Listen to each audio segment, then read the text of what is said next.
बहुत प्यारी और दिलचस्प इस्लामिक रिवायत कहानी है जिसमें बताया जाता है कि जब अल्लाह ताला ने हजरत आदम अलैहिस्सलाम को पैदा करना चाहा, तो उन्होंने फरिश्तों को हुक्म दिया कि जमीन से मिट्टी लाकर लाएं। मैं आपको यह कहानी पूरी तफसील से बता रहा हूँ। कहानी आदम अलैहिस्सलाम और मिट्टी का वाक़या।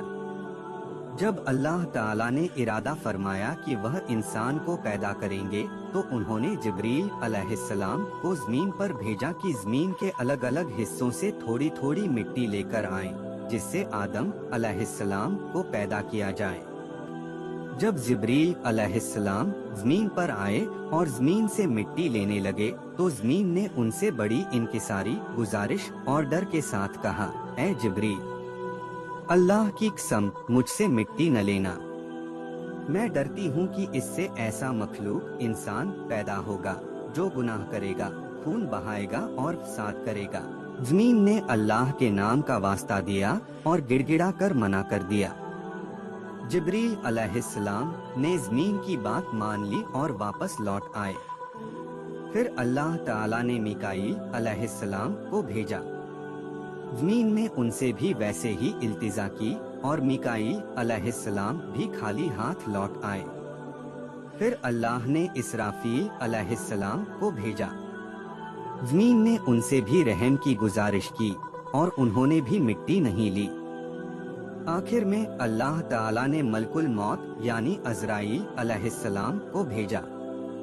जब अज़राइल अलैहिस्सलाम जमीन पर आए, जमीन ने उनसे भी वैसी ही इल्तिजा की, मगर उन्होंने जवाब दिया, मैं अल्लाह का हुक्म बजा ला रहा हूँ और अल्लाह के हुक्म को टाल नहीं सकता। अज़राइल अलैहिस्सलाम ने जमीन के अलग अलग हिस्सों से सफेद, काली, लाल मिट्टी इकट्ठी की और अल्लाह के पास ले आए। अल्लाह ताला ने उस मिट्टी से हजरत आदम अलैहिस्सलाम को पैदा किया। इसी वजह से आदम की औलाद, हम सब इंसान के रंग अलग अलग हुए, कोई गोरा, कोई गेहुआ, कोई काला, क्योंकि मिट्टी भी अलग अलग रंग की थी। इसके बाद अल्लाह ने फरिश्तों से कहा, अगर अज़राइल मिट्टी न लाते तो आदम पैदा न होते। और इसी वजह से अज़राइल अलैहिस्सलाम को मलकुल मौत भी कहा गया, क्योंकि उनकी ड्यूटी इंसान की रूह कब्ज़ करना भी बनी। अल्लाह का हुक्म हर हाल में पूरा होता है। इंसान की असलियत मिट्टी है, इसलिए हमें तकब्बुर, घमंड नहीं करना चाहिए। दुनिया की हर चीज अल्लाह की मर्जी से होती है।